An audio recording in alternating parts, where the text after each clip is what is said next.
Another beautiful fall day. So first item on our agenda is new councillor business. Councillor McFadden. Morning, Your Worship. Couple of things. I had an opportunity on yesterday to go down and help out with the Rotarians, and their goal was to package up 259,000 of these meals that the dry meals are going to send off to foreign countries where folks are starving to death. In the couple hours that I was there, I think we packaged up 60,000 of them. They had just a tremendous little assembly line going. So kudos to the local Rotarians and to all the people that come out. There was people there from every part of town over on the Alberta side in the rural areas all helping out. And I think they met their goal of 250-odd thousand of these. So that was a good deal yesterday. And just a reminder that tonight at 6:30 at KPAC is the all candidates meeting for the upcoming federal election. So thank you, Your Worship. Thank you, Councillor. Councillor Wilbur. So yeah, my granddaughter and I too went down and helped package meals. It was quite the assembly line they had and quite the system. So it was a very unique experience.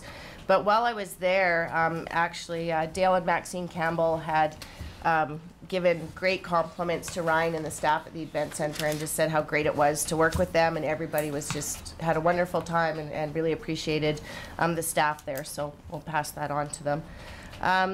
I also met with the Family First Committee. So the Halloween event's coming up at the end of the month, and so you might want to take your younger kids at 5 o'clock because at 7 o'clock things get a little scary, I'm told. So anyways, that's coming up and look forward to it. The other thing was I had sent out an email just regarding U17 coming up. And I know tourism is having a booth there to welcome athletes and stuff, and I'm just thinking that maybe the city should also have one to be there to welcome athletes and greet guests coming in. And I haven't heard that we are, so, and I don't know if we need a motion for that, but I myself am willing to volunteer to help put that together. And I just think it would be, as a host community, really important that we have a presence there as people come in and welcoming them as the city of Dawson Creek. So I guess through you to staff, if we need a motion, we can go that road, or is it just something that we could put together? Through Your Worship, we would need a motion. I'm going to have difficulty if we have to staff any of it. Not only are we busy for the event, but a large number of my staff are already volunteering for the game day operations part of the U17. Okay. Yep. Oh, I was just going to say, I think it's something maybe we can do in conjunction with tourism, and I know a lot of our local small town love businesses are more than happy to come down and volunteer some hours to be there and welcome guests. So I just think it's really important that we have a presence there. Jim? So through Your Worship, the tourism booth is part of the economic development impact work that we're required to do as a host committee. So they are actually gathering information from the attendees about how much money they spent in a given spot. They're not functionally there to welcome them, they're there to gather information for the economic impact study we're doing. Councillor Schumer? Yeah, I was just wondering if we did put up an info booth, or if it would need to be staffed all the time, or if it could just be a little information place, or I mean, if we're around and there we could hang out, but it could just have some of our information there too, maybe our community magazine or other things just on a table with a couple of our banners or something. So, Councillor Rod? Realistically, all we really need is somebody there before the game and somebody there after the game. Just question. So can we ask if, as we've had our previous conversations about requests within council business, that we ask if we can get just administration to bring us back, where are we getting the tables, where are we getting the display stuff, and then if council are going to take it on, all we need from administration then is this, and this, then there's no issue in terms of costs and things like that for the city. Yep. And council are volunteering their time to do it. And would that be appropriate if we ask them? Jim, can you do that for us? Just for the 19th meeting, certainly. Yeah. Yep, that works perfect. Thank you. Okay. Thank you. Anything further? Councillor Wilbur? No, that was, no. Councillor Business? Councillor Rogers? Yeah, I just wanted to touch again on NDIT, fabulous festivals and events funding program. I just wonder, could we get this put onto the city's website as part of information? Because I've talked to a few groups that are out there, and there is a lot of it's $2,500 for an event. I'm just going to run through the eligibility here for a second. BC homegrown and promote or strengthen the unique character of the community, demonstrates economic benefits to the community and the surrounding area, attracts tourism to the community by specifically targeting participants and attendees from outside the local area, and demonstrates community support, engagement, and inclusiveness, and the funds are used to increase the capacity of the event. So like the one that comes to mind would be Mile Zero cruisers. I think they're in today anyways. So they would be eligible for this. Also part of this, I don't know if Councillor Wilbur knows this or not, but there is funding for the Terry Fox as well. So there's a lot of money that is available to the citizens and to the city to apply for all of this, and it seems like it's a fairly simple thing. Would that be okay with council if we directed staff to post this on our website?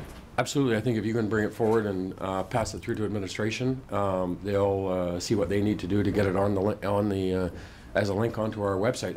And then bring it back if there's any issues. Yeah. Okay. Thank you. And I think it's amazing to me to see the kind of inroads you've made on behalf of council on NDIT and all of the different aspects. We're feeling the effects of that, and so I really appreciate that work you've done on it. Thank you. Any other councillor business? Item 3.1 minutes of our regular meeting of council for adoption of September 28th. Councillor McFadden, seconded Councillor Schumann. Any errors or omissions in the minutes? All those in favor? Opposed? Carried. Thank you. Any business arising out of the minutes? Correspondence 5.1. We have a letter from Annette Parsons regarding the sand fracking plant. Councillor Wilbur. I'd like to make the motion we receive for information. Received for information. Seconded Councillor Javetkov. Discussion? Questions? All in favor? Opposed? Carried. Thank you. 6 is our delegations, which is at 9, so we'll move forward to 7 reports. Report 7.1.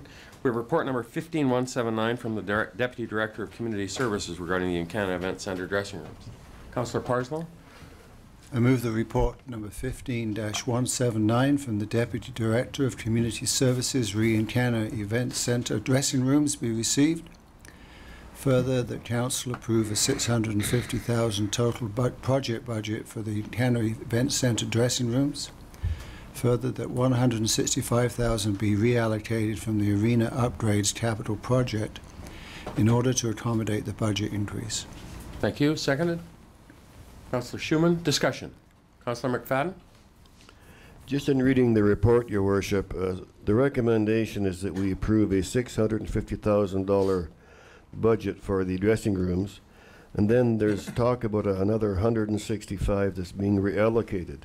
Is the 165 included in the 650, or is it in addition to the 650? Yeah, that's the additional funding required for the increase in the budget from 650 will come from the $165,000 that was allocated in the arena budget, and so that we can cover that allocation of the additional increase in the budget from that original arena budget of $2.4 million. So it's that 165 is coming from the arena, Memorial Arena Curling Rink project. I think the Councillor Parslow. My understanding of the question is that is this 165,000 in addition to the 650? And my understanding, no, it's not. It's within that 650. Thank you. Thank you. Can I speak to? Yeah, Councillor Parslow.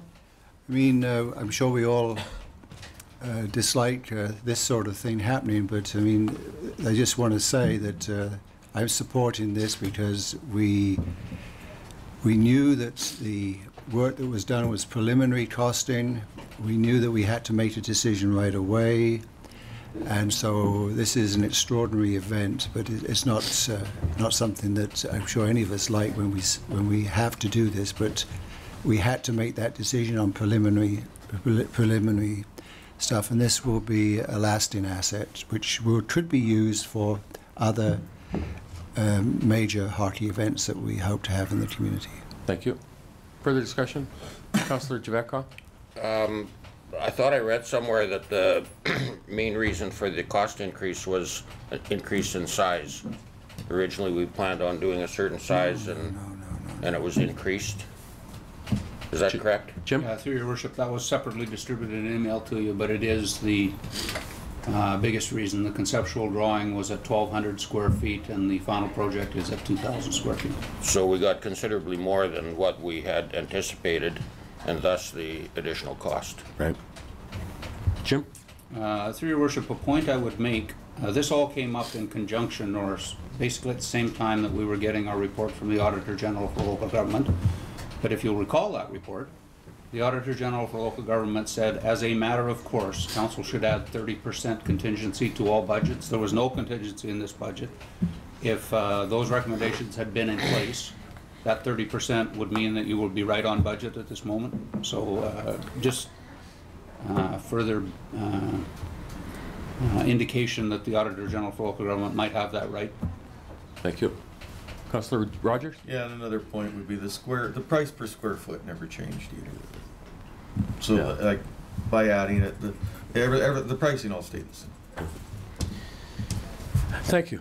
Any further questions? Jim? So, since the big goal is actually to have that dressing room, just to let you know that this week the painting is happening. Next week the bathroom tiles, the drop ceiling, and reinstalling the north stairs happens. The week after that, the door frames, the partitions, and the rad cabinets go in.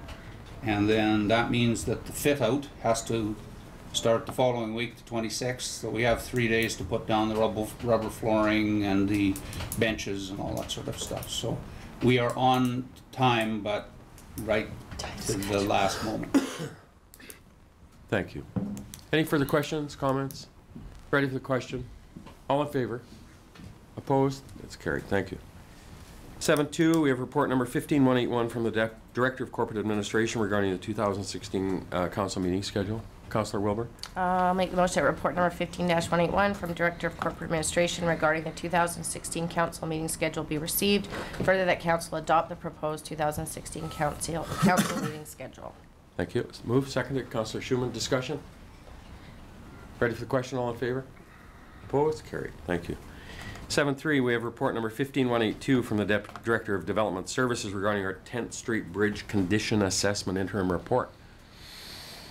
Councillor Parslow? I move the report 15-182 from the Director of Development Services re 10th Street Bridge Condition Assessment Interim Report be received. Further, that council approve a budget of $58,900 for the erosion control work identified under the 10th Street Bridge. Thank you. Moved. Seconded. Councillor McFadden. Discussion. Councillor Javetkov? So I'm just wondering why we would rush into doing the erosion control work if we put this project on in next year's budget discussions and get the bridge replaced. I mean, I don't think we can not have the bridge serviceable, you know, for years ongoing. If that 58,000 wouldn't be better spent in the actual project. Jim? Through your worship, that's certainly an option for council. The report from the consultant group says that there is significant erosion underneath those abutments now, and so you're at risk in the spring that you might get a failure because of it, and this work is supposed to forestall that and give you space to make a decision about replacement. But if the decision is to replace, this money will basically be wasted. Yeah. Councillor Rogers? Yes, I believe the bridge is a key piece of infrastructure in the city. I know that we have the buses going around it, but one question through your worship to administration: how much does a fire truck weigh? Because I've seen the report on like the buses, the weight capacity of a bus. I was just kind of curious about a fire truck. So I'd like to ask the administration. So through your, at the moment, that bridge is closed to the fire truck. So in the fire hall route planning, it's as if there'd been an accident on it or something like that. They will route around it because it is too heavy for the 12,000 GVW. Transit buses are a little bit over that, but because of their axle dispersal, and if they keep their loads under max, they can cross. School buses the same, as long as they are not overloading their buses, they can cross. The big things that are prohibited now are our emergency vehicles like the fire truck, but also our maintenance vehicles like the graders or vac trucks, that kind of thing. We have to route around the bridge as well. Councillor Rogers. So, thank you, Jim. I just look at this. This is something that is going to have to be talked about, and I think that the repairs to that bridge should be up there with one of our top priorities to get that thing sorted out.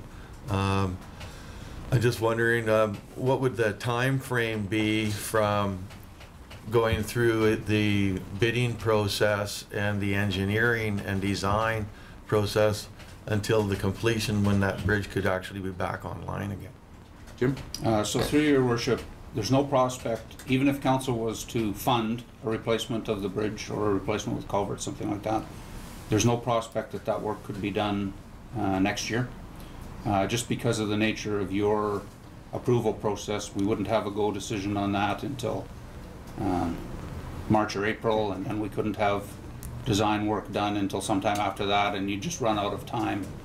You'd have to let a subsequent spring go by. You'd be looking at 2017 as the construction date, if that was your decision. Now your decision might be to preserve the bridge in its current state of limited loads for some period into the future while you accumulated funding.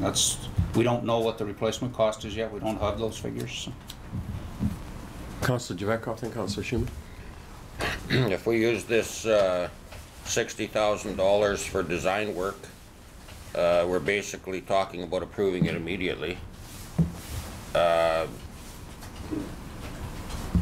We could have a design prepared for spring construction. You know, I know all the bureaucracy that goes along with doing city projects. I look at projects on the other side of the spectrum in the oil patch, and that bridge probably would have been removed and construction would have been started already.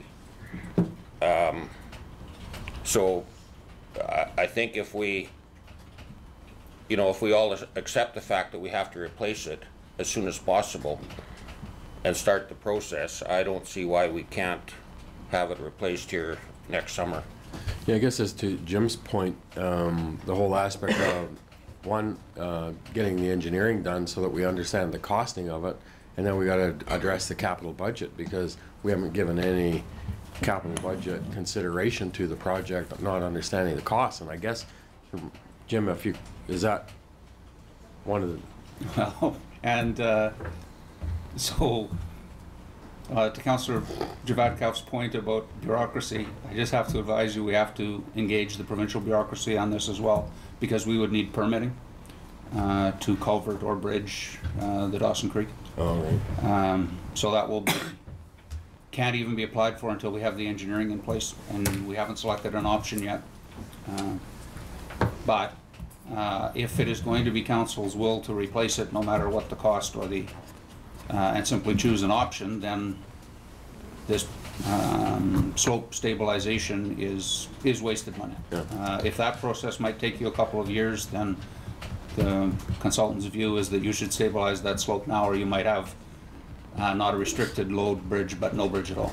Thank you. Councillor Schumann? Yeah, so listening to staff and hearing that it could be 2017, that's 2 springs that we have the risk of high water or whatever compromising that bridge.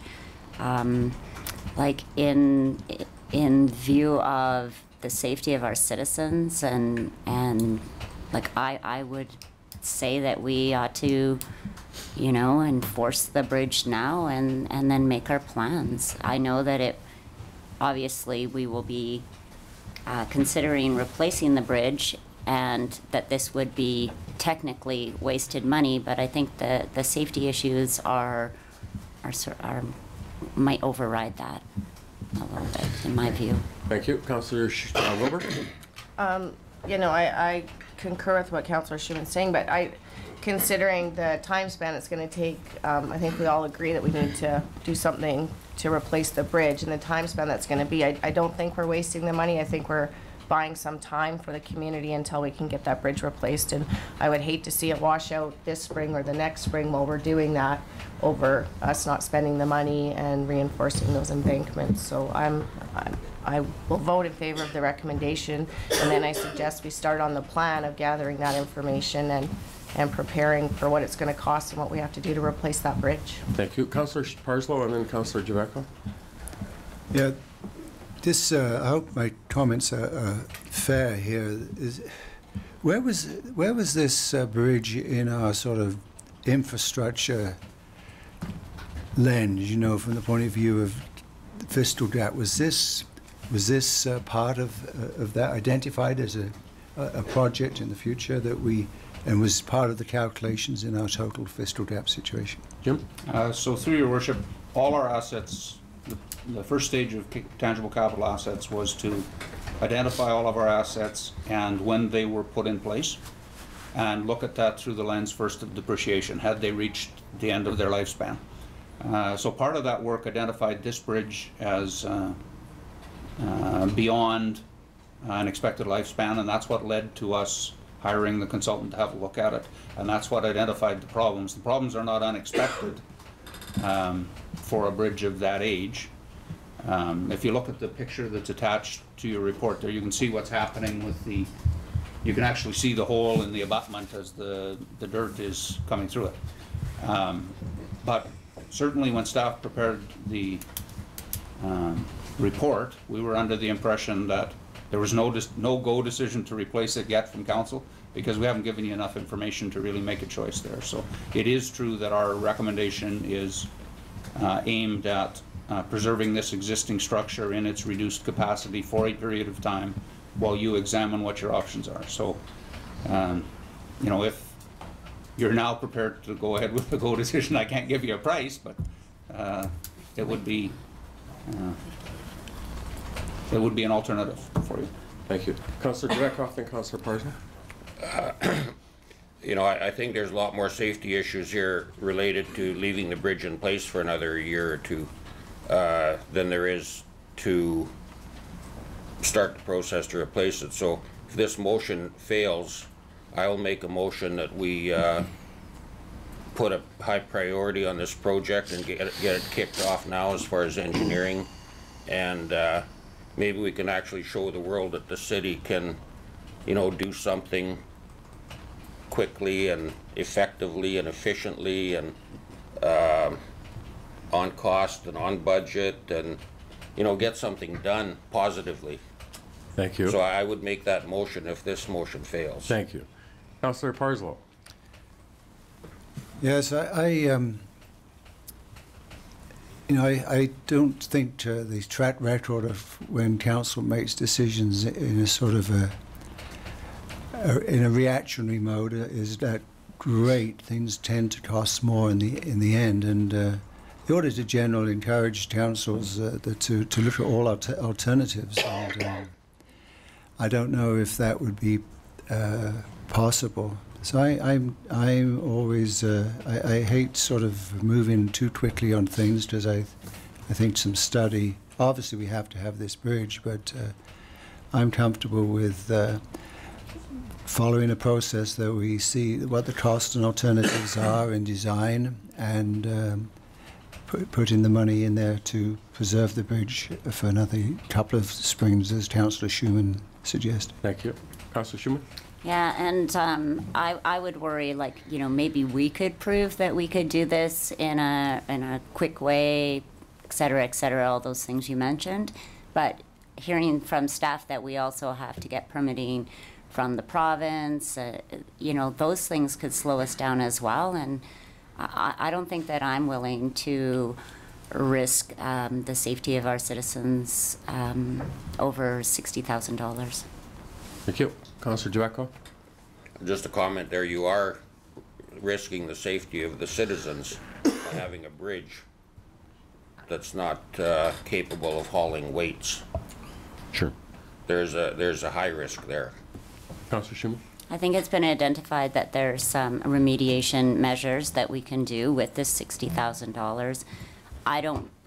Hearing from staff and hearing the 2017 sort of date that we could possibly have this once we go through all the channels and all the decisions that we have to make. And I absolutely agree with Councillor Parslow.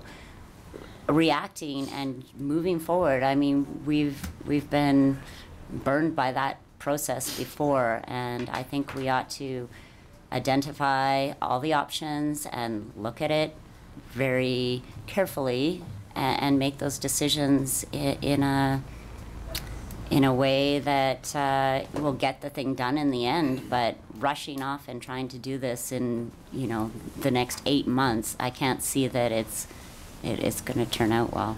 Just one last comment. You got it. The options are easy. We either have a safe crossing or we don't have a safe crossing. The decision, there is no decision that council will ever make that's easier than this one. Hey, thank you. My last comment. I really reflect on this year in terms of the arenas as a major capital project and the curling rink and the analysis. The Auditor General for local government talked about, you know, you guys put the diligence into your business case in terms of putting that structure in place to do the analysis. Ensure that you take all of the information into consideration before you make that decision and move forward with it. And I really like the way that arena project, the curling rink project, have demonstrated that analysis and that work of the business case and proper planning and taking all of those components into place. I certainly don't, I think, to me, that it's such a critical link in the center of our community for transportation.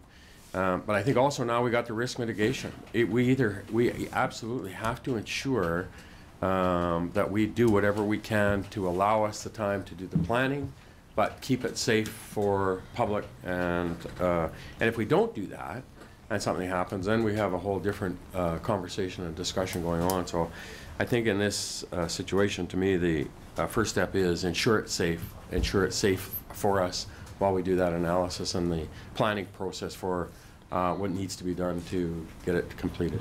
Councillor Parsons. I just think, for the record, Councillor Giratrov made a statement that was one that I could have been accused of making one many years back, but little over the top. I mean, it can accept weight, 12,000 GVW, and load restrictions on bridges are common around here. I mean, we see them every spring, so it can take some weight. 12,000. I'm sure you just meant excessive weight, didn't you? Thank you. Are you ready for the question? We've had lots of conversation, discussion. Are you ready for the question? All in favor? Opposed? It's carried. Thank you.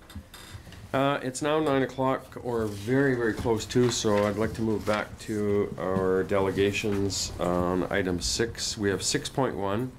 We have Kathy Kennedy, Deborah Watt, Tina Hill, Catherine Gilbertson, Leanne Bowes, and Jane Leachman from the Ministry of Children and Family Development in attendance regarding Foster Family Month. The mayor is at the end of a cold and a flu bug, so you're not getting a hug. Yeah, I'm no, sorry. don't hug. Probably all happy to hear that from a number of reasons. So good morning. Well, good morning. Come in this morning. Whereas thousands of British Columbia foster families provide alternate family care for children temporarily unable to live with their families. And whereas foster families are an integral and valued part of the team of public and private professionals serving the families and children of British Columbia. And whereas foster families are asked to provide emotional support and care for children who will eventually return to their own families. And whereas fostering is a community responsibility and foster families build stronger communities. And whereas the City of Dawson Creek wishes to recognize the care, compassion, and unselfish commitment of foster families within its boundaries and surrounding areas, now therefore I do hereby proclaim the month of October as Foster Family Month in Dawson Creek.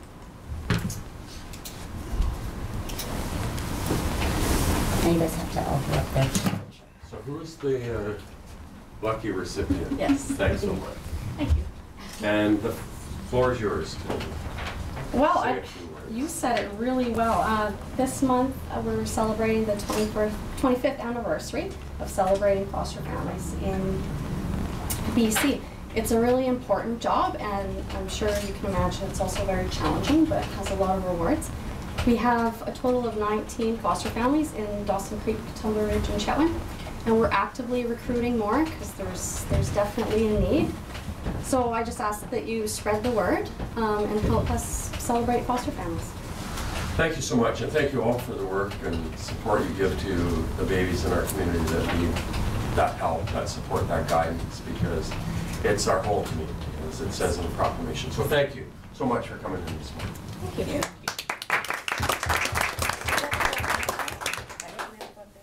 Well, I think you could get a group picture with the mayor. Yeah, for group sure. picture. Seems how you all made your way down. Let me get right in the middle so I can give you all the bug. Squeeze in, squeeze in, squeeze in. Get cuddly.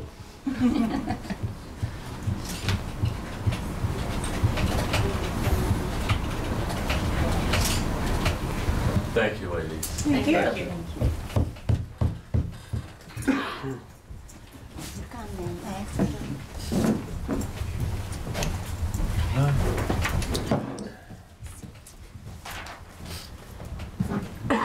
Item 6.2, we have Marcia Cannon, Director of Residential Services for the Dawson Creek Society for Community Living, in attendance regarding the proclamation of October as Community Living Month.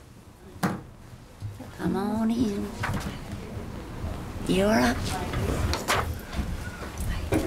Good morning, good morning, good morning, welcome. I've got the end of the fur bug, so. It's personal space. Absolutely. Whereas Community Living Month celebrates the achievements of people with developmental disabilities, including independent living, workforce accomplishments, and community and social participation. And whereas Community Living Month recognizes the hard work of individuals, families, and community members to create inclusive communities and opportunities for all British Columbians with developmental disabilities. And whereas the provincial government has proclaimed October as Community Living Month since 2002, and whereas many people with developmental disabilities live and work in Dawson Creek. And whereas the Dawson Creek Society for Community Living, in partnership with the Fort St. John Association for Community Living, the Dawson Creek Art Gallery, and the Kiwanis Performing Arts Center have supported self-advocates to show their accomplishments in the visual arts.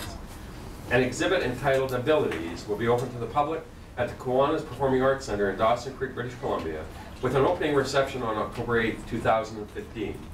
And whereas Community Living BC and the Northern Community Council help to celebrate, to create welcoming communities for people with developmental disabilities through education and awareness. Now therefore I do hereby proclaim the month of October as Community Living Month in Dawson Creek.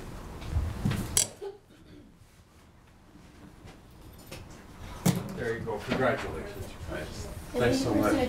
Oh, thanks so much. Thank you so much.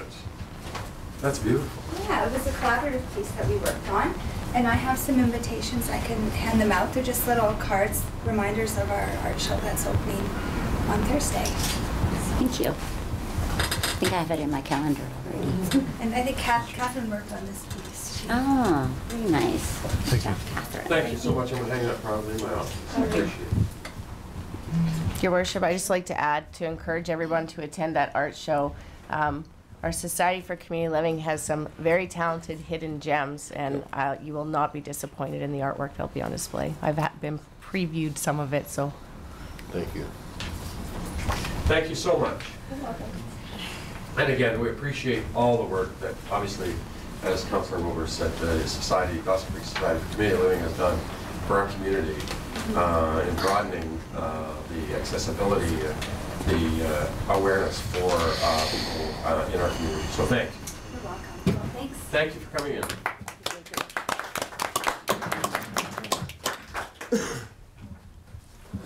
It's nice. We're going to blow right through 6-3. So 6.3, we have Blaine Massey and Judy McPherson from the Mile Zero Cruisers in attendance regarding Summer Cruise 2015. Good morning, you guys. Welcome. Have a chair, please. The floor is yours, and as always, it's very good to see you in council chambers again. Thank you. Well, thank you very much. Good morning, Your Worship and members of council. As it was said, I am Judy McPherson. Blaine Massey is our president of the Mile Zero Cruisers, and we're here to represent all the Mile Zero Cruisers Car Club. We really appreciate the time yourself and council has given us to let you know about the great success of Summer Cruise and all the events that were associated with it. I will start by thanking Your Worship and council for the generous donation to the Mile Zero Cruisers. Without that donation, we would not be able to put on such a great event as Summer Cruise. So for all the members here and the ones that weren't able to make it today, we thank you very much. Thank you. Short recap of 2015 Summer Cruise. It was a very successful event. We ended up with 315 participants, and that's not counting all our platinum, emerald, and gold sponsors who also brought their rides and their wares to center stage around the Mile Zero post. Friday night we had all our locals out, the out-of-town rides that showed up. It seems like our out-of-towners now make it the Friday, Saturday, and Sunday, and sometimes okay guys, it's time to go home now, but they love us, so we're all good. We were all at the co-op parking center. We had kinmanship, burgers, and everything. Ed Ma, he brought his sound system down. We incorporated a lot of giveaways and that throughout the whole evening. All the items were donated to the Summer Cruise by local businesses, merchants, and the Mile Zero Cruisers also. Saturday was a full day for our participants. There was a breakfast and a mini show and shine at Brown Chevrolet. The poker rally from Walter Wright Pioneer Village sent our participants all over Dawson Creek. They made stops at most of our platinum sponsors that were open on a Saturday. We developed little games for them to play at each place, so it really involved the sponsor personally with each participant that came in their door. With lunch, they were treated to a big barbecue at Pat's Auto Supply. Another item that we added on Saturday was a mini cruise out of town, and they left, I forget, about every hour or so, and they out of town and locals were taken around the whole area, and that just on a mini cruise. So we got everybody going everywhere in Dawson Creek. Saturday evening, again, we have our big supper, all the participants. Everything was catered by Mr. Mikes and his staff. It was excellent. Then we ended our evening again with the big Sweetwater cruise. For all the participants, stop in Rolla for ice cream and refreshments, out to Briar Ridge, and then back into Dawson Creek. Sunday, weather permitted, it held out for us again. Our show and shine filled the downtown area. This year we did a bit of different things with our parking. Again, we took all our sponsors and filled them in the main avenues around the Mile Zero post. We really thought that we needed to show just how many sponsors and how they attribute to our success of their cruise, so we really put them center stage. Streets were packed. We estimated about 5,000 spectators again. The Mile Zero Cruisers find out more and more, the out-of-town people, they love our city and our car show. staying for the 3 days of the event. This year, thanks to Donna, we had a little calculation done, and representation was from 52 different localities, 52 different towns at our cruise. Advertising, our Facebook, our website pages, we've stepped it up. We've been a .ca and now we're a .com also, so it doesn't matter how you look for us, you're gonna find us. Our members, everybody steps forward, steps up, and really gets involved with this car show in Dawson Creek and portraying what we want people to know about us. I said the last time I addressed City Council that I believe the Mile Zero Car Club represents Dawson Creek. And you know what, after participating for the first time 100% in the car show myself, I know it's true. It is just amazing the stuff that all these people do. So in conclusion, we can only thank you for all your support for Summer Cruise 15 and making it so exceptional for us, and in advance for the city's continuing generous support for Summer Cruise 2016. So in conclusion, we'd like to present you and council your Summer Cruise 2015 t-shirts. And we also have the framed photograph of the mayor and council's choice to present. So Blaine will go ahead and do that. First off, picture. Thanks again. Go wash your hands after that. Yeah, give him the cold. Thanks so much. Thank you. I loved that car. I thought that was a cool car. From Fairview, they were. I got a really nice card from them expressing their surprise and appreciation for the acknowledgement of the choice of their car as the mayor and council choice. Sure. Charlie? Yes, thanks, sir.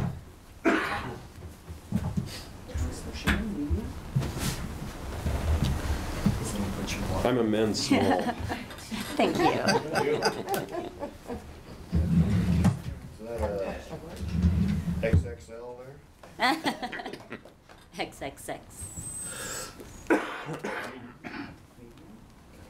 Thank you. Thank you very much. Good job, good job.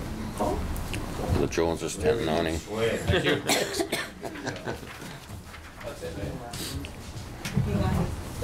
Oh, he's You got got it. it. Perfect. I'm hiding it over in the corner. Thank you. Thanks so much. Questions? Anyone? Two things. Obviously, it's amazing how an idea of somebody with some passion for a particular area, which this started with, I believe, with some people who had a passion for their love of our automobiles, has grown into this kind of a significant event in our community. It's unbelievable, right? 350 or 320 people, vehicles entered into an event in our community for the weekend. Coming here, and I went to the dinner on Saturday night. It was amazing how many people were in there and having a really nice time, a family time, because there was families there with their children. And so, to me, I think it's just a huge credit to you guys in terms of the work that you've put into it, and to continue the legacy of the car show and the show and shine event. So really appreciate that it has turned into such a significant event for our community, and happily to me to be able to have the city participate in it. You know, you talked about the photograph that you take with your sponsors at the Mile Zero Post. You know what would be a really cool, I think, annual event is to get your participants around that Mile Zero Post and get a picture of them from the top, to have as an annual event showing the number of participants that are coming into our community. 52 towns represented by people, right? Yeah, so anyway, I just think, congratulations. Thank you very Oh, much. absolutely. Thank you for coming in this morning.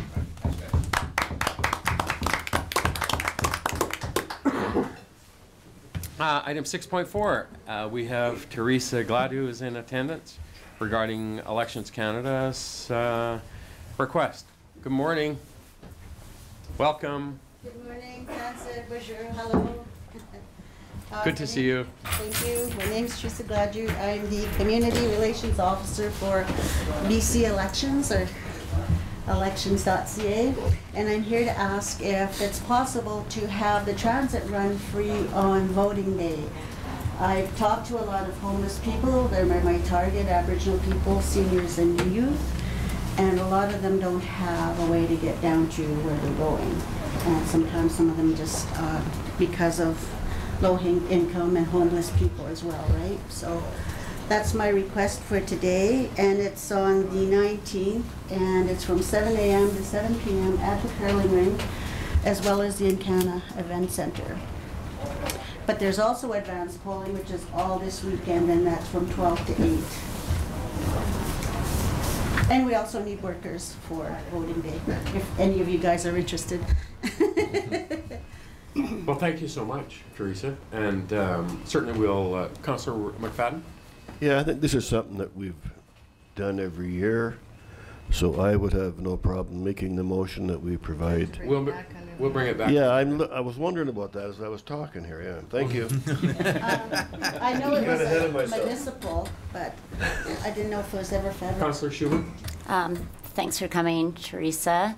My little daughter is interested in working the election days. Who would she contact? I know there might be other young people interested in. Okay, so you would go to elections, our elections office, which is situated right across the bowling alley, the Olympic building. Okay. And we're open from 9 to 9, so they can go there at that time and register to work with Suzanne Scott. With Suzanne Scott. Yeah. Thanks. Thank you so much, Councillor Javetkov. So can we also vote there? Yes, you can also vote there until October the 13th. So that's any day of the week? From 9 to 9, and you can go and vote there. If you're going out of town, please go and vote there before October the 13th. Yeah. Bring your ID in, and of course, a lot of people may not know, for homeless people that think they can't vote, Elections Canada has a letter of confirmation of residence, where it's as if a person goes and gets services for a soup kitchen, then the person that's running the soup kitchen can sign this and give that person, the soup kitchen, their address, as their address, so that they do have an address. Awesome. Okay? Teresa, thanks so much for coming in. We'll bring it back under Mayor's business shortly. Okay, thank you. Thank you. Have a great day, guys. Bye-bye. So we'll go back to item 7. We had one item left under report 7.4.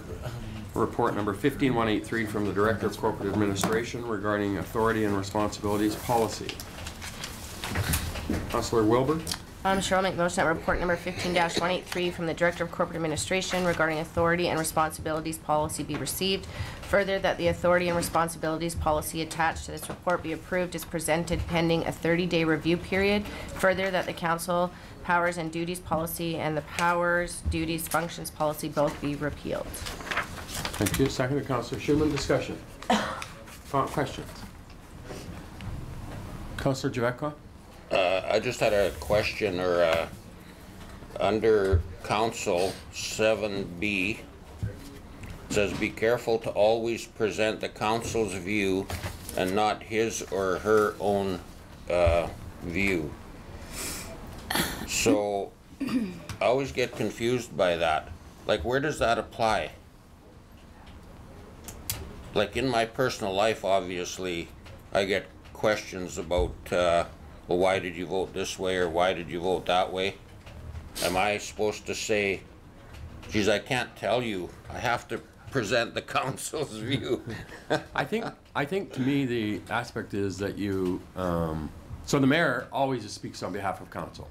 Never, in my view, from that personal perspective, but council have their personal views and how they represent themselves in there. I think the issue is you want to make sure is that you don't speak as though you're representing all of council. So it's your own opinion, your own view, but not that of representing council. And I think that's the intent. Jim? Through your worship, that is the intent. Nothing prohibits a councillor from saying, I think my colleagues were wrong-headed on that decision. Craziness. So long as they make clear that you know, on whatever they're talking about, council has made a decision, and this is what council's decision is. Yeah, and I think that's the differentiate the way I. Okay, that clarifies it for me, because I do have opinions, and I do vote for reasons, and I want to be able to explain to my family and, you know, why I did vote a certain way. Well, we love that about you. Councillor Parslow. Yeah, I'm glad Councillor Javetkov raised that point. I think the only thing I would add is to convey accurately the council's decision. And I think, so we need to make sure we do that with a high degree of integrity. The question, not the question, is part of this that I just want to zero down on it is item 4. I'll just read the section. Council members are entitled to full information and all data necessary in their judgment to the proper casting of their votes on any matter that may come before council for action. I think it's fair to say that each of us process in a different way. Each of us has our own different priorities, perhaps, or different needs for understanding, and I just think it's very important that we support each other. Some people may take a long time to understand some things. Sometimes we have blockages. Sometimes we, because of our bias or because of the questions we've been asked by people who we represent, we have a need for information that other council members may not have any need. So I just, I think that we need to support each other in that quest. A comment made at a February 2015 meeting that I was not in attendance at really sort of supports that. And that comment from staff was in response to I think it was Councillor Rogers who was proposing to cut something, and the comment was, well, you need to know what the impact of that is, and you need to understand the figures beneath that. And I think that is true, and I support the staff's comments there, but I think the corollary is true. Sometimes if you wish to support something, resourcing, you need to understand what you're resourcing as well. So I just think that's a very important inclusion in this policy. The other thought that came to my mind about this, it was that does the employment contract between the CAO and the Chief Financial Officer and that, does this language align with those contracts? So that's a question. Jim? Through your worship, neither the CFO nor myself have a written employment contract, so we are at the behest of your policies. So it's the terms and references, roles and responsibilities are defined by policy then? Yes. Okay.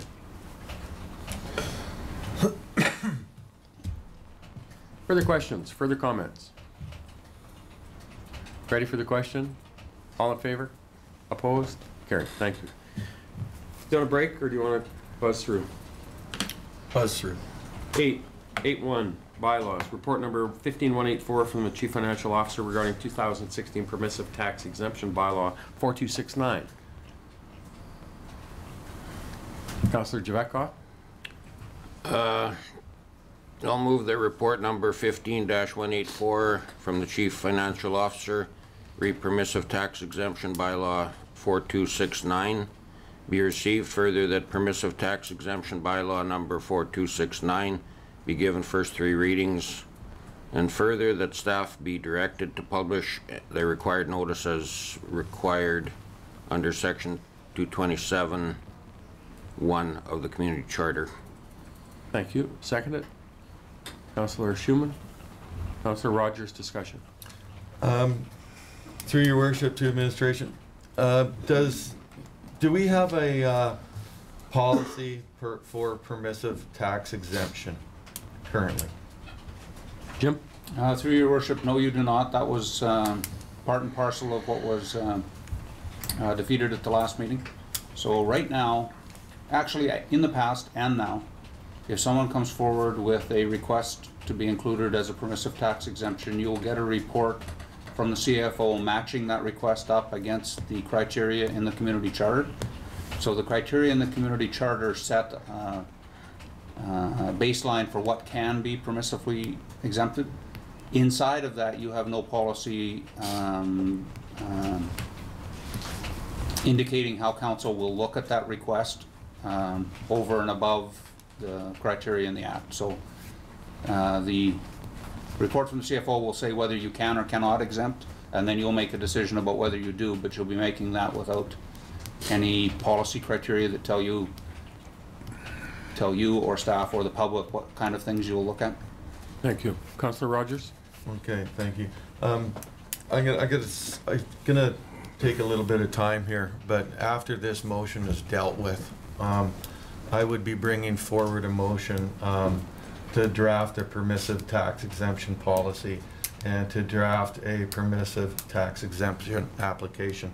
But first I'll speak to the first motion. Section 165.31C of the community charter states that all municipalities are required to develop objectives and policies within their 5-year plan. It also stated that councils are encouraged to consider exemptions provided under sections 224 and 225 in conjunction with their overall permissive exemptions, objectives, and policies that are set out within the financial plan. There's also another section that's in there, which is section 226. And I was reading through that and I thought, well, that would probably be applying with 224 and 225s. We do have policies for user fees and charges, parks and recreation services, fees for service policy, and we have a grant policy.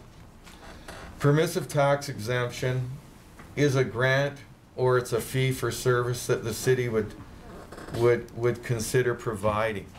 The rationale of a policy would be to identify the services and organizations which are most complementary extensions of the municipal services, and for which the burden of the exemption is justifiable to the expense of the taxpayers of Dawson Creek.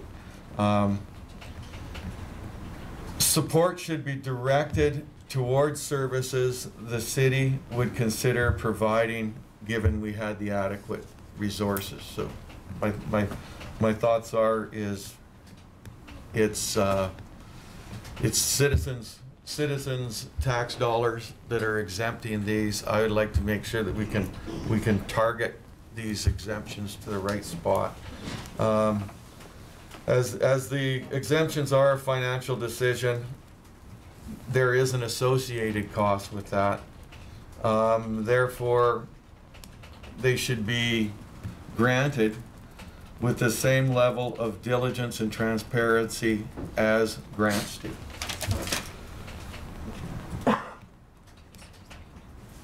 The bylaw right now that's in front of us, it's not consistent with our existing policies that the city currently has, and it leaves me with more questions than answers.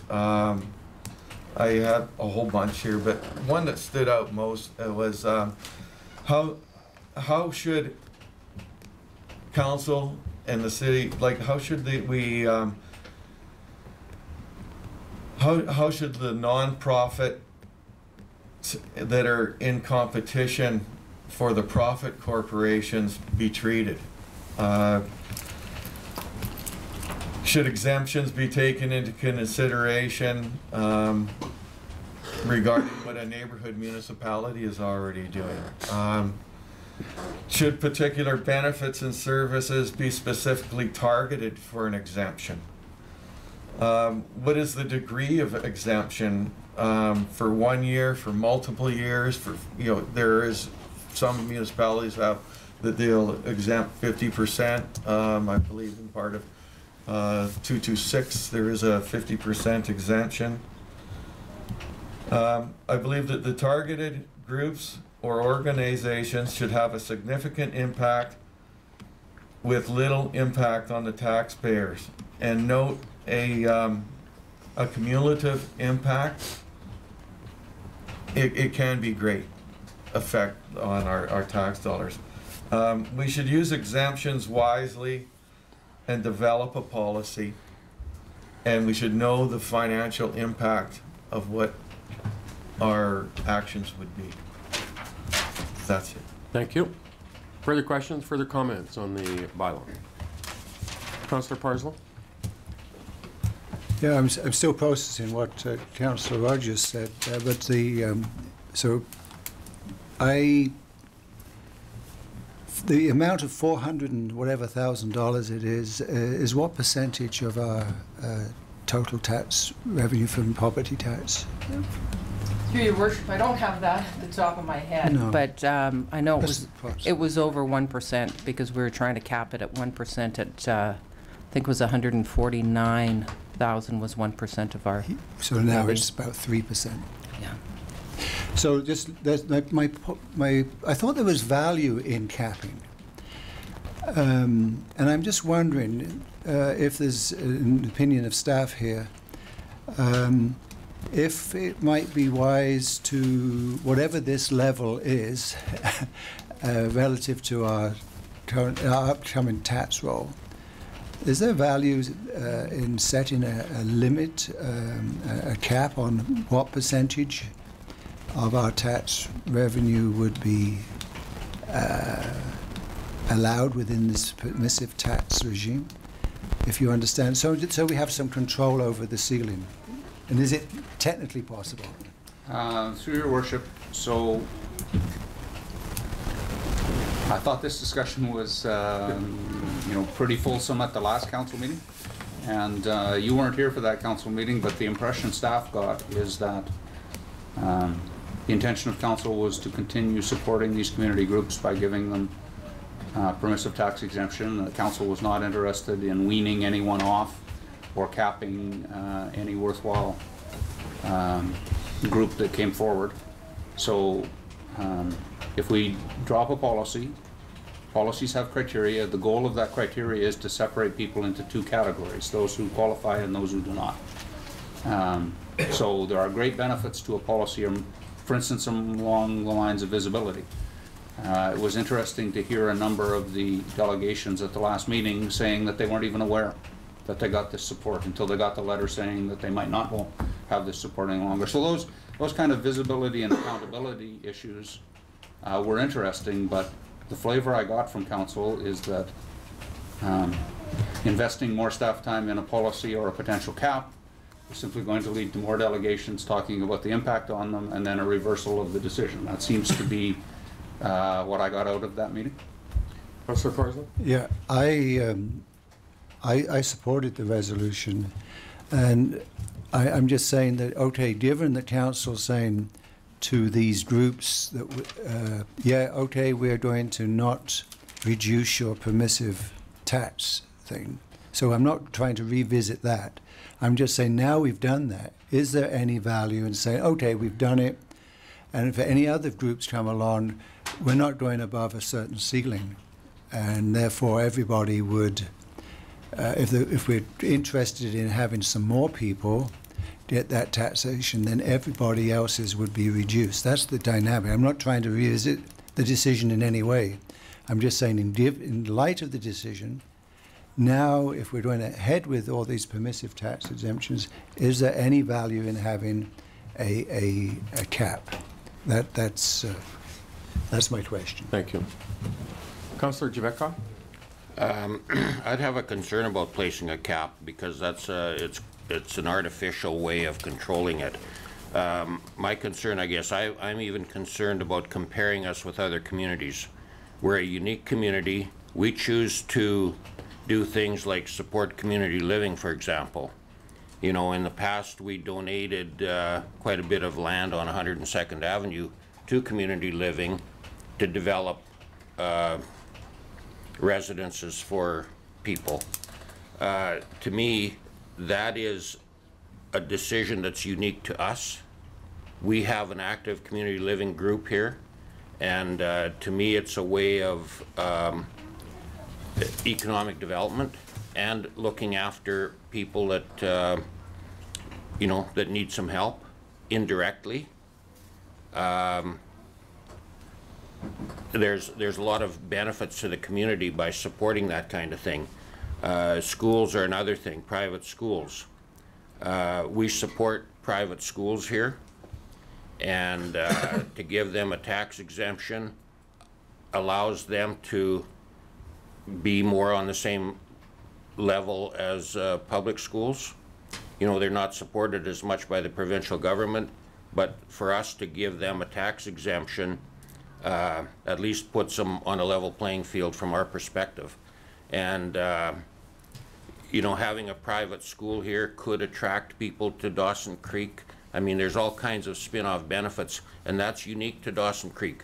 You can't, I don't think it's right for us to compare, you know, to Kitimat or Terrace or Williams Lake, because these things are our decisions. We wouldn't go to compare with other cities and say, well, you know, they don't have any public schools, so maybe we shouldn't either. Those are decisions that we make for the good of our city.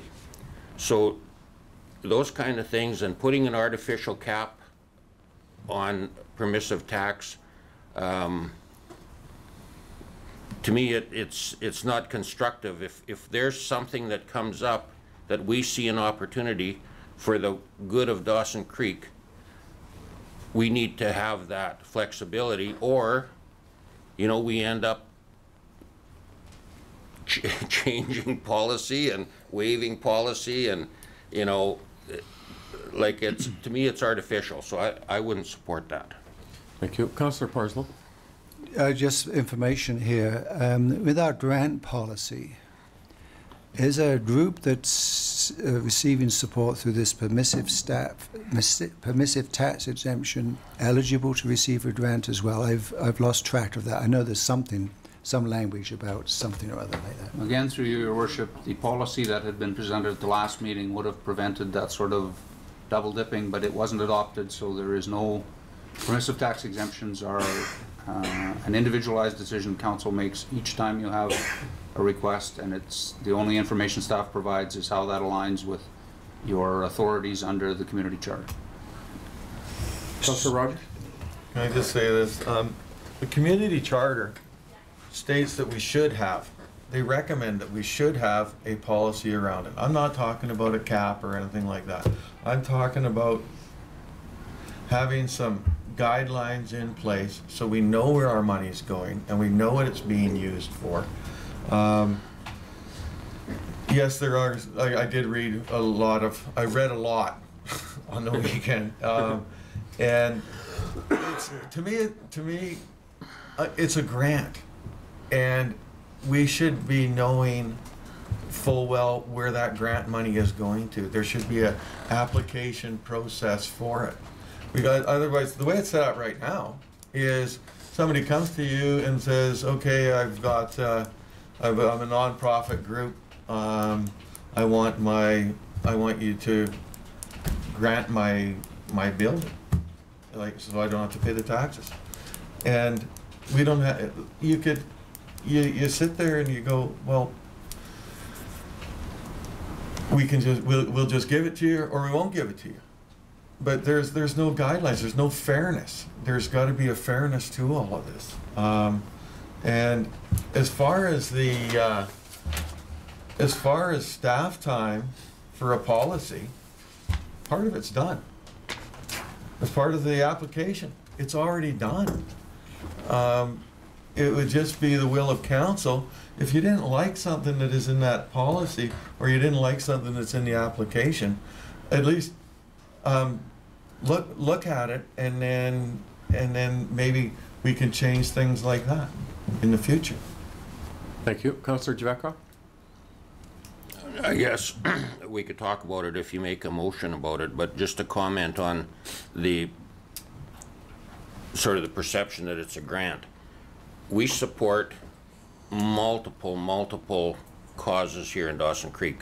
Some of them are fee-for-service, some of them are grants, some of them are permissive tax, some of them are just work that the staff does annually, building a ball diamond and maintaining it. You know, is that a grant, or is that a fee-for-service, or is it just something that we do? But if you look at all of the things that we do, the city does, pays for, to make things better for our city, you know, the permissive taxes, building and maintaining soccer fields, building and maintaining ball diamonds, building and maintaining arenas, in-canna centers, swimming pools, and on and on and on. Like, this is a big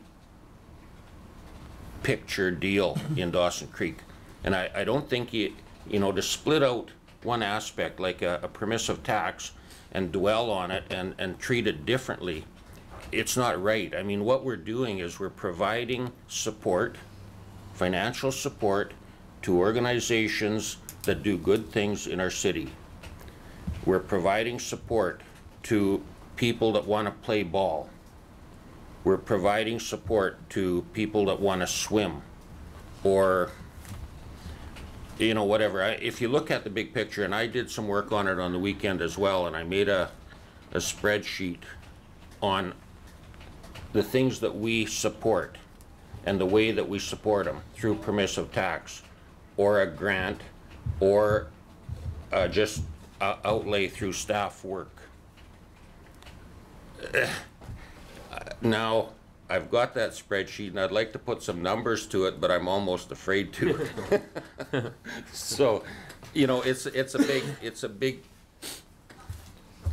it's not a global, but it's a citywide thing that if we're looking at those kind of things, we have to include everything. Thank you. Councillor Wilbur? Well, I think Councillor Javetkov's kind of hit the nail on the head, and what was very apparent to me when the delegations came, and we've hashed all this out, so that's what brings us to where we are, and I'd hate to think we're going to spend much more time doing that. But without those not-for-profits and without us supporting them the way we can, we would not have those services. And I would hate to think what our community would be like without those services and without the support that we can give them. This is our way of supporting them. That funding for all of those services comes out of the pockets of the people who attend those churches and support those nonprofit groups and show up to their functions. So, and they are taxpayers too, and they're giving above and beyond to make sure that everyone in our community has a possibility to get better, has the ability to have proper food and shelter, and this is a way of supporting them. And I think that to me, it's a no-brainer. We shouldn't be hashing this out again. We spent a lot of time hashing it out. We got to here, we made a decision, and quite frankly, Your Worship, please just call the question. One more time, Councillor Rogers. I got one more thing. I'm not questioning the importance of these groups that do the charitable events. I realize that they're doing that on behalf of the city. Councillor Javetkov said that we have all of the other things that the city does for the community. We have a policy regarding our grants that we do. We have a policy around everything except that we grant money out to the citizens for, but we don't have a policy on permissive tax exemption. It's a significant piece of money that goes, this taxpayers' dollars, that goes to subsidize and help these communities, groups do what they do. I'm not disputing that. What I am saying is that we need a policy in place that can help us guide and regulate those decisions for the tax permissiveness. Okay, I'm done. I'm done. If it's and I'm going to add one little piece of thought for you in that discussion about policy, and so we when we talk about revenues and we talk about costs and how that impacts building our community, it's a political decision in terms of how we set the tax rates for commercial, light industrial, heavy industrial. We have a tax rate we set for residential, and that impacts the revenues to our community. And exactly that same thing, we don't have a policy that guides us in terms of saying, we're gonna have X amount of, the policy is gonna guide us in terms of how we set the rates for this, this, and this. And I think about that in kind of the same light, that it's a political decision that's made in terms of how we build community and what that impacts our community, and how we then can manage the overall business of the city. Anyway, one point. Question. All those in favor of the bylaw? Opposed? It's carried. Thank you. Are you making a motion now? Can I make a motion, please? You can make a motion. I was waiting for you. I move that, we draft a policy for permissive tax exemption, and we draft a permissive tax exemption application policy, process, or form. Thank you. Moved. Councillor Rogers, seconded. Councillor Parslow, seconded. Discussion. We've had enough discussion. Yeah, exactly. I was going to say, we've heard Councillor Rogers' rationale. I think there's nothing wrong in doing that. There are some questions I certainly have for the interplay of these different things.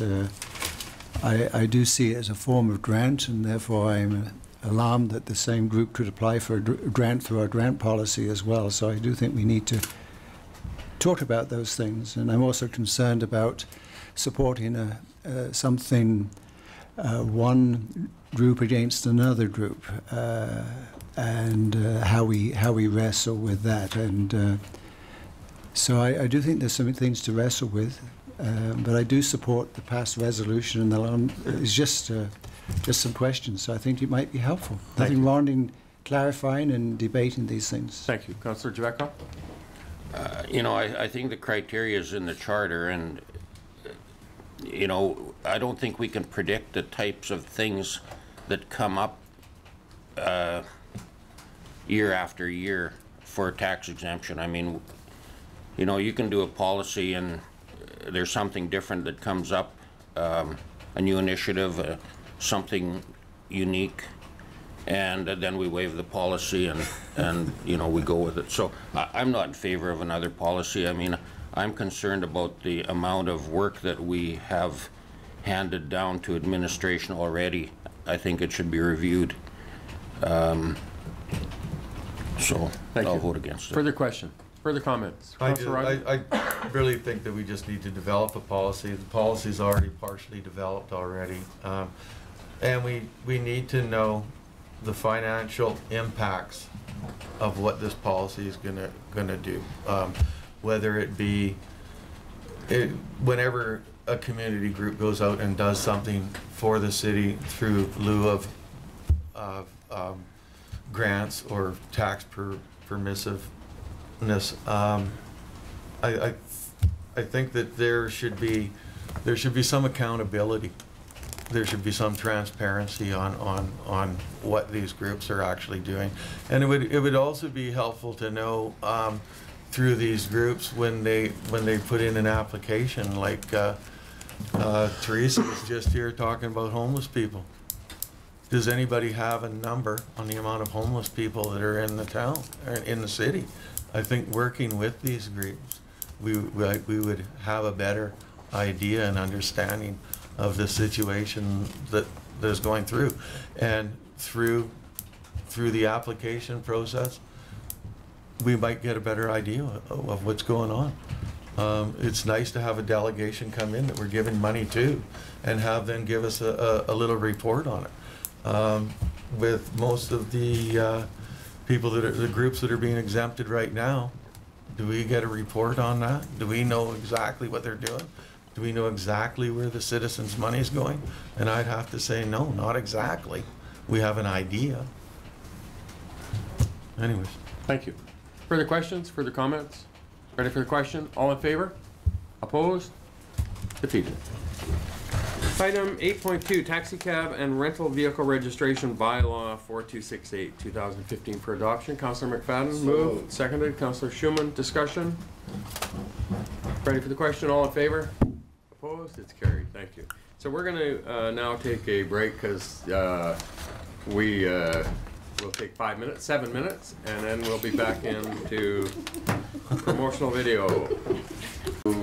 Mayor's business, and the first item on there is the promotional video of the city video that we had engaged last year with Hank to do for us. And there's a number of factors that came in last year, primarily, and not the most significant of which was all of the fires in the city, and the smoke eliminated the ability for Hank to get a bunch of the shots that we really wanted to include in this. And this is the update of the video that we use.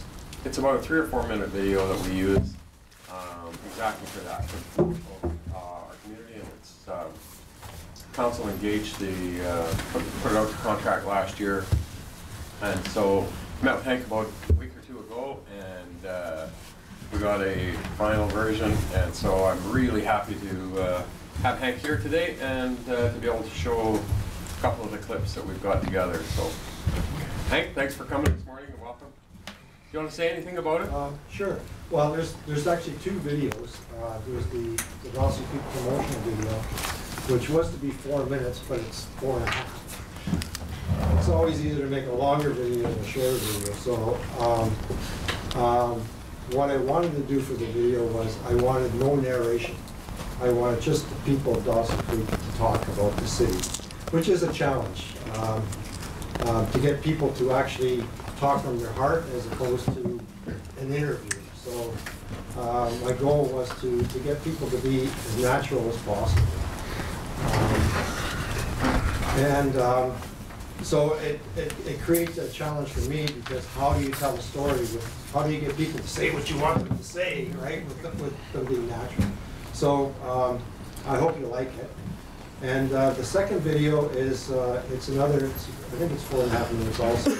And it's designed for the trade fair or something, just so the visuals will run. It has music with it as well, just, it can be played with music, or it can just be played silently at a trade fair. The other thing is, with all the changes happening in Dawson Creek, I was hoping that the mall thing would be done, but it's not. And now the elevator is going through an overhaul as well. So the video is designed that next year we can very easily replace some shots in the video to keep it current and updated. So. Nice. Thanks, Hank. So, your letter?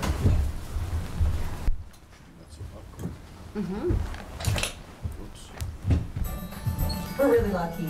We are a small town, but with a big city attitude. And when they come to Dawson Creek, what you hear mostly is, wow, we can't believe everything you have here. You're very lucky. It's a great place to live, to be honest. But I think the number one thing is certainly the people and the culture here. Well, it's a warm, friendly town, but it's also interesting.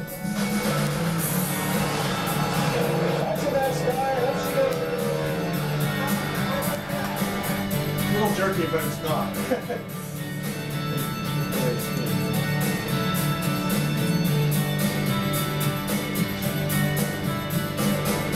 We are Dawson Creek! We are Dawson Creek! We are Dawson Creek!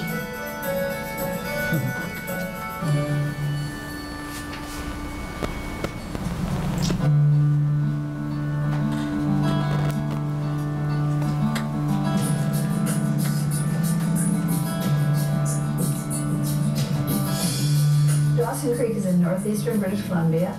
It's in the foothills of the Rocky Mountains in the beautiful Peace River country. We're only about, in our entire eastern side of the Rockies here, only about 65,000 people in British Columbia. Yet we take up probably close to a quarter to a third of the land base. So, you've got agriculture. We are fortunate we have a resource sector with mining. We have oil and gas. Tourism is very significant. Forestry is a big part of our economy as well. So we have a real mix. We have a lot of those amenities that are only available in bigger communities, but they're right here. And yet we have the rural flavor still the closest to the earth and to the people around you. It's just having nature outside your doorstep. That's what Dawson Creek is. That's just one of the key features for us here is the amazing scenery, the wildlife. It's just you know, beautiful part of the world.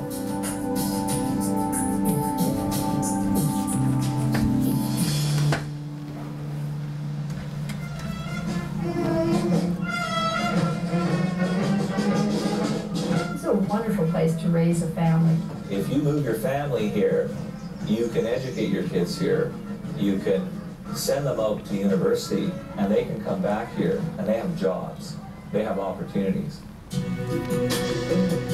goal we have right now is to grab as much opportunity as we can, ensure we secure our lifestyle for the people that live here today and the people that are going to live here in the future. There's so many opportunities. If you want to be active, there's so much to do. There's a lot of people with a lot of energy. It's a real high energy town. We just have a lot for such a small town.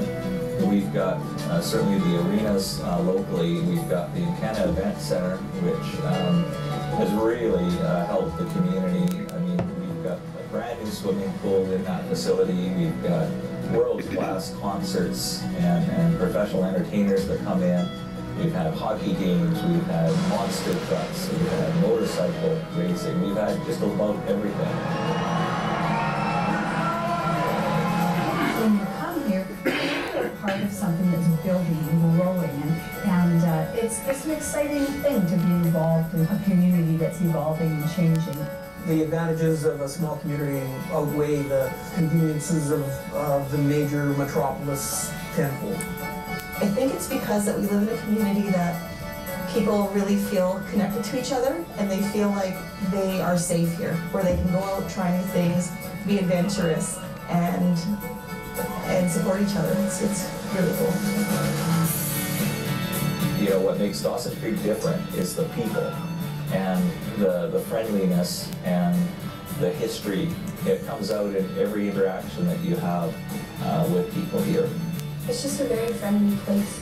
That's how I describe it to people.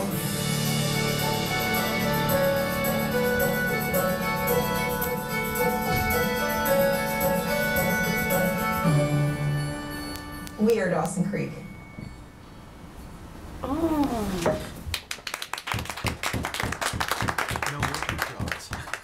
What? I didn't see any snow.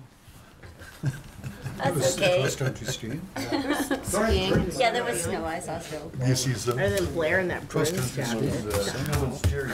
I was a little bit. There as well? Stop it. Did you want to show the others? We need to get Blair a Canucks jacket. Thought I seen Jamie dancing. That's really So good. this is for trade fairs.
then it would loop and just play over and over and over.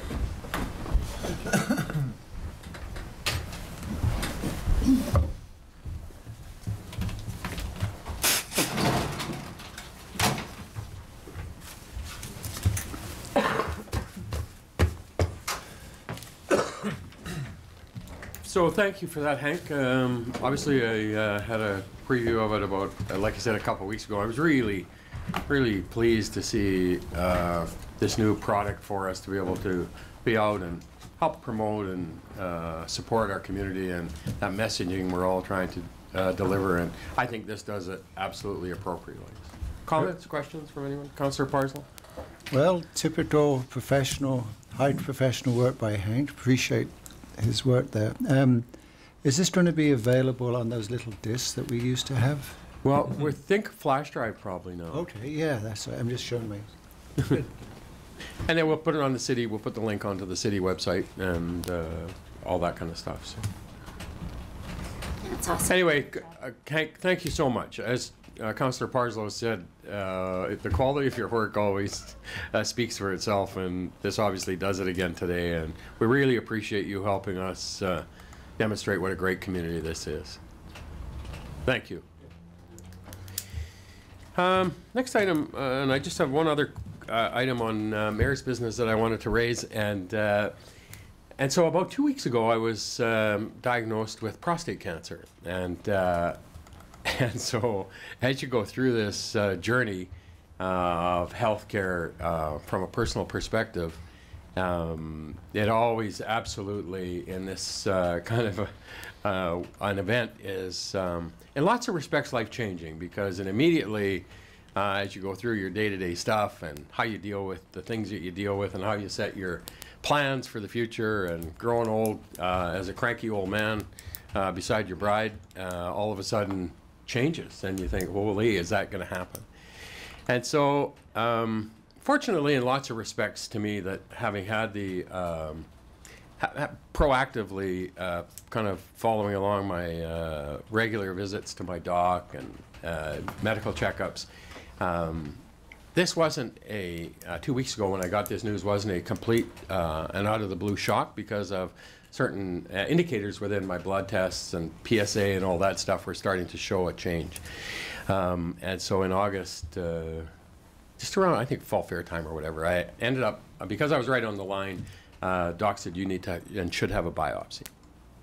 I said, absolutely, right, whatever you need to do. And so as a result of that biopsy, 1 out of the 6 samples came back positive.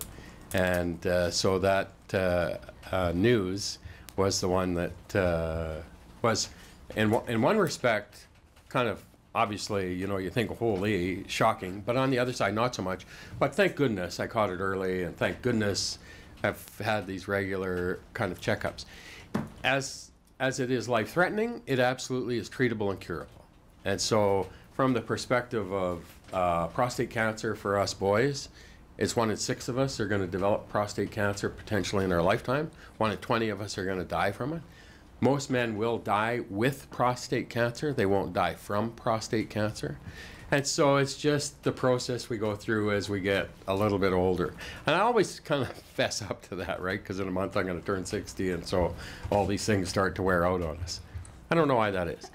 So anyway, now I'm pursuing all of those medical aspects of treatment that I need to do. And the big one last week that I had, and why I wasn't able to be here for last Monday's council meeting, and I appreciate Councillor Javetkov stepping in and handling that day's agenda and all that for me. I was in Fort St. John and got a bone scan done. And on Wednesday or Thursday, Doc Rue got a hug from me, because the bone scan came back clean and clear. And that's such a big component of this moving forward with the treatment. And so that's what I'm going to be doing over the next probably month or 2 in terms of now seeking and doing some follow-up treatment and some follow-up examinations, and then that will determine what I do in terms of the treatment that I'm going to have to undergo. And so my reason for doing this today is because I want to make sure that people understand, if I'm going to be away over the next 6 weeks to a month, or 8 weeks, then I understand why. Because it's not anything that people shouldn't understand that their mayor is going through. I also love the fact that this is in a situation in my life that absolutely is curable and treatable, obviously. But to be able to be proactive in messaging to people about how important it is for us boys, once you turn 40, to be proactive with your regular visits to your doc. Get the blood tests and get the check, because had I not done this, and I get this news in 2 or 3 or 4 years when it perhaps had left the prostate and had either entered my bones or lymph nodes or whatever other conditions, it completely changes how and what you get to deal with that health issue. So for me, to be able to have the conversation now publicly, and I'm gonna, with people, to be proactive for us boys, to be follow up regular routines with your doc. And for the girls, make sure your man's getting that regular checkup, because it's so important to be this one. And the thing that's crazy to me is it's treatable, it's curable, just catch it early. And that easy part about that is just a regular PSA test and regular exams from your doc. So Doc Rue got a hug the other day when I got the results of my bone scan results. And council, obviously, I shared with council right after I got the news before we went to UBCM. I really appreciate everybody's support. Jim, obviously, has been a huge support for me and helping me along over the last 2 weeks.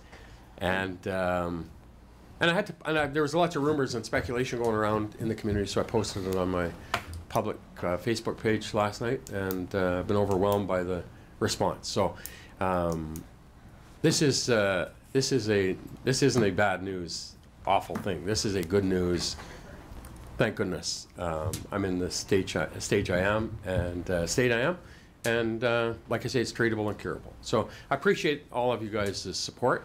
Next couple of months I'll go through some stuff, because I want to get it dealt with sooner rather than later, and then get it behind me. Because I keep saying to my bride, I can't be doing all the cooking and all the housework and all the outdoor stuff while I'm trying to beat cancer. I just don't have time for it all. So as you get off the floor and wash the car. So like I say, honestly, I appreciate all the support. I appreciate all the outpouring of support from the community that I received last night, and from you guys, all of you. Obviously, the support means a lot, and my family. That's all I have to say about that right now. Thank you. That's it for me on Mayor's business. Busing. Sorry? Oh, we do have one other item under Mayor's business. I want to bring back, we had a request from Teresa about the transit buses for election. So move that we provide free transit on October 19th from 7 to 7. Is there a cost item to that, Jim? Obviously there is. And yes, Your Worship. It's about $350, but the contract builds in a certain number of hours for that sort of thing. Okay. You've done it always for your municipal elections. Thank you. Seconded. Councillor Wilbur. Discussion? All those in favor? Opposed? Carried. Thank you. Consent calendar. I think I can move that this time. Moved. Councillor Schumann. Seconded. Councillor McFadden. All those in favor? Opposed? Carried. Strategic priorities. Nothing new on the chart, Your Worship. Question and answer. No one has signed up, Your Worship. Media question. Johnny, Angela. My usual assortment for Jim. Thank you.